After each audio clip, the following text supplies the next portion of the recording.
حدیث نمبر 1032 عن ثوبان مولى رسول الله صلى الله عليه وآله وسلم عن رسول الله صلى الله عليه وآله وسلم قال من عاد مريضا لم يزل في خرفة الجنة۔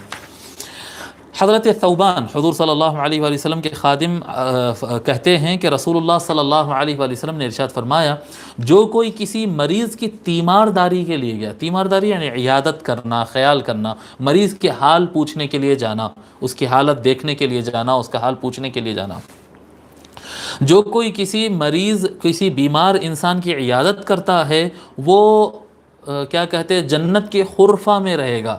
خرفہ ابھی ترجمہ میں نہیں کر رہا ہوں کیونکہ آگے اس میں ہے ترجمہ اس کا، جنت کے خرفہ میں رہے گا۔ قیل یا رسول اللہ وما خرفۃ الجنہ، صحابہ نے سوال کیا، کہا گیا یا رسول اللہ یہ جنت کا خرفہ کیا ہوتا ہے؟